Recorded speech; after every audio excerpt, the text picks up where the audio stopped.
After the recent election, it became clear that Donald Trump has completely changed the map.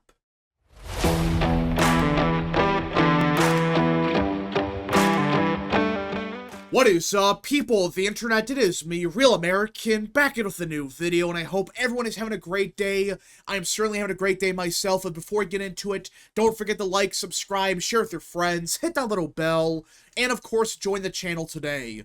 Again, these are all great ways to support the daily content, but enough of the promotional stuff, let's get into it because the Republican Party has a very bright future. Yeah, that's right, despite the election being only 2 weeks ago, we're already talking about the future of the Republican Party, and I know that sounds crazy to do, but I really believe we have to start talking about it now because, let's face it, this is it for Trump. After these next 4 years, he's done. He's not going to be the Republican nominee come 2028. So we got to start looking at the future of the GOP without Trump. And I know we're still 4 years out, but we should still plan ahead because the next thing you know, we are going to be in 2027. And if we don't have a plan, we could be in deep trouble. So I want to start looking at the Republican Party's future and where things currently stand because I really believe if the Republican Party is smart, they could have a very bright future ahead of them even without Trump. And the Democrat Party, they could be in a lot of shit.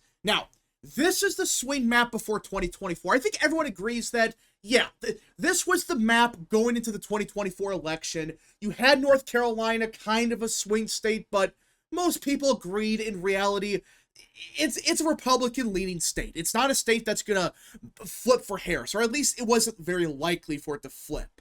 But you start looking at the results in 2024, and you realize something very apparent. Trump completely reshaped the map. Now, I'm not going to say that, oh, if J.D. Vance or whoever is the nominee in 2028, I'm not saying they're going to win 500 electoral votes. But you start looking at state-by-state results, it becomes clear that the map has completely changed. As a good example, look at Arizona. This was a state that most people agreed was a swing state going into this election. Everyone thought it was be down the wire. It's a Democrat trending state. It's going to be very close. Well, guess what? It wasn't close whatsoever. In fact, Trump won it by 5.5%. That is not a misquote. Trump won Arizona, a state that everyone was saying was trending heavy to the left and was going to become a Democrat stronghold. It actually voted for Trump by 5.5%. Now, I'm not going to say that whoever the Republican nominee is in 28, more than likely J.D. Vance, I'm not going to say that Vance is going to win Arizona by 10 points. But based off the trends we saw in 2024, and even the voter registration trends we've seen in the last 4 years, it's looking like Arizona, which most people thought was trending heavy to the left and was going to eventually become a Democrat state, well, going into 2028, it sure looks like it's likely Republican. It's looking like a Republican state yet again. Now, that doesn't mean that Trump is going to, or I should say Vance is going to win Arizona by 15 points. But based on all the trends we saw in 2024, it looks very good for Republicans in Arizona. I mean, imagine saying that just 4 years ago. No, a year ago. Imagine saying that Arizona was starting to shift more towards the GOP yet again. I would have said, you're crazy. This state is not good for Republicans whatsoever. There's no way Trump is going to win it by like 5 points. Like, I thought Trump was going to carry Arizona, but not by the margin he won it by. I mean, did anyone really predict a Trump plus 5 in Arizona? I thought maybe Trump plus 2, Trump plus 3, but Trump plus 5 in Arizona? You're talking about the state that worships John McCain. You're talking about the state that has very liberal Hispanic voters. It's not a state that I thought was going to have this huge, dramatic shift towards the Republican Party, especially with Trump on the ballot. And now, with Trump off the ballot, you could argue someone like Vance, he might do better in places like Arizona because there's a certain type of voter that just hates Trump. No matter what Trump says or does, these people just hate Trump. They may support his policy, but they would never vote for him because of some personal BS reasons. J.D. Vance, on the other hand, there's a good chance that he would appeal to these people. Like, they support Trump's agenda, but they just don't like him. They just don't vote for him for whatever reason. Now, Arizona's just one swing state. Like, okay, Trump added Arizona to the likely Republican column. Well, there is one more swing state that I would argue going into 2028 and beyond, I believe is looking very good for the GOP. And that, of course, is Nevada. Now, I know that sounds crazy to say, oh, likely Nevada? Wait, what? A state that in 2020 voted for Biden by over 3 points? Wait, what? Well, in 2024, Trump finally won it. He won Nevada, not just by 1% or some crazy margin like that. No. He won Nevada, a state that voted for Biden by just under 2.5% in 2020 by over 3%. And it's clear in the state of Nevada, it is shifting heavy to the right. Just look at Clark County. Trump lost Clark by not even 3 points. He lost it by 2.5%. For those that don't know, back in 2020, Joe Biden won Clark County by 9. This is where Las Vegas is. It is clear. Las Vegas is shifting heavy to the right. It happened in 2020. It happened even in 2022. And in 2024, it had a dramatic shift towards the GOP. And these voters are getting more and more Republican. These are Hispanic working class voters that are showing a dramatic shift towards the GOP. Now, this doesn't mean that J.D. Vance will flip Clark County, but the fact is, if he's barely losing Clark by like, I don't know, a 1% or, 0.5% or something, well, that's not enough for the Democrat to win. They need to win Clark by like 9% or by some miracle, just run it up in the rest of the state. Like, don't lose Elko by 57. You have to lose it by like 10 or something crazy like that. In other words, you need Clark County. As a Democrat, you need Clark County to win Nevada. And it's clear, based on not just the trends we saw in 2024, but just voter registration. Republicans are surging in Nevada. There's a clear trend towards the GOP. Now, there are questions as to will these trends continue, but I really believe the Republican Party, they're going to keep gaining with Hispanic voters. And if that's the case, a state like Nevada, a state like Arizona, these should be states that Republicans down the line easily win. Imagine saying that just, 2 years ago? That not only was Nevada going to have a big shift to the right, but also Arizona. Now, this doesn't mean Trump, or I should say Vance, will win these states by 30, but it just means that going into 2028, the map is looking real good for the GOP. And at this point, J.D. Vance just needs Pennsylvania, and he's won.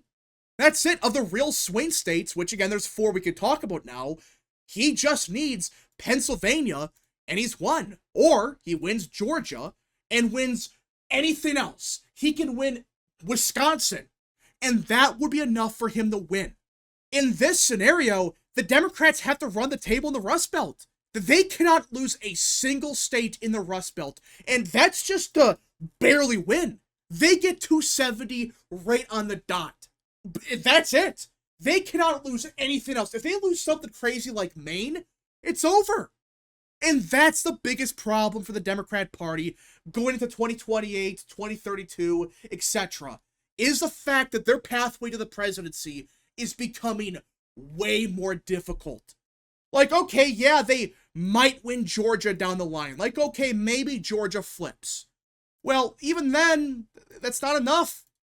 If Republicans win Pennsylvania, it doesn't matter. The Republican Party would have the White House in this scenario. So it doesn't matter what really happens in Georgia. It really comes down to the Rust Belt, and based on the trends we're seeing in these states, I would say J.D. Vance is in a great position to win a place like Pennsylvania, a place like Michigan. I think the trends here are looking very good for the GOP. Now, Wisconsin's kind of a strange subject. I have no clue what's going on in Wisconsin. Like, for the first time in a very long time, it voted to the left of both Michigan and Pennsylvania. That doesn't happen that often. Now, was that because of Trump's underperformance in the WOW counties? We'll see. But it's kind of strange to say that I have more faith in Michigan and Pennsylvania. Like, Pennsylvania voted for Trump by just under 2%, and Michigan voted for him by roughly 1.5%. Wisconsin was only Trump plus 0.9, which compared to the rest of the country wasn't that big of a shift. It really wasn't. Yeah, it shifted Republican, but it wasn't a 5 to 6 point shift. It was, yeah, 1, maybe 2%. So it's a little bit worrisome in Wisconsin, but let's be honest. Even if the Democrats win Wisconsin, which I don't think they will in this scenario, it's not enough. They could even win Michigan, and they would still lose. Now, this is bad enough for Democrats, like, okay, they have one pathway to the presidency, and that's it. If they lose any of these states, it's over. That's bad enough. Like, that's DEFCON 1. But by some miracle, that's not even the worst news that Democrats have. It's the fact that the map is expanding. We're not just talking about these 4 states. No. Back in 2024, something crazy happened across the board. Look at New Jersey. This was a state that in 2020 voted for Joe by 16 points. Harris barely won it by, 5.5%? And that's with the Republicans putting very little effort into the state. And I know people are going to say, oh, well, Trump held that one rally in New Jersey. And yeah, that's true, but let's be honest. The campaign put really no effort into the state. Yet, Trump only lost the state by 5.5%. Now, this doesn't mean that Republicans will win New Jersey in 2028, but if these trends continue like we're seeing in New York, another state we got to talk about, well, it could be a state that Democrats down the line, they're forced to defend. Like, it's still, Democrat, it's more than likely Democrat, but it's a state that could potentially be way more competitive than it should be. Same thing with Virginia. Like, in 2024, Trump lost Virginia by, 5%? 5 to 6%? That's it? In a state that everyone agrees is not friendly to Trump whatsoever. Trump did way better in the Commonwealth. In 2020, he lost it by 10. And now he lost it by 5 to 6%. And it's just like in Loudoun County. This is the county that made it virtually impossible for Democrats to lose the Commonwealth, because they kept winning it by so much that it doesn't really matter what happens in the rest of the Commonwealth. Well, Harris won it by 16. In 2020, Joe won it by 25. Hell, the entirety of Nova had a big shift to the right. Prince William, Joe plus 27. It was Harris plus 18. That's it. That's another state you could argue maybe Democrats down the line have to defend. And there's states like New Mexico. I mean, it was within 6. And I know the Trump campaign, they did one rally here, but just like New Jersey and Virginia, they put really no effort into these states. Like, again, one rally, that's nothing.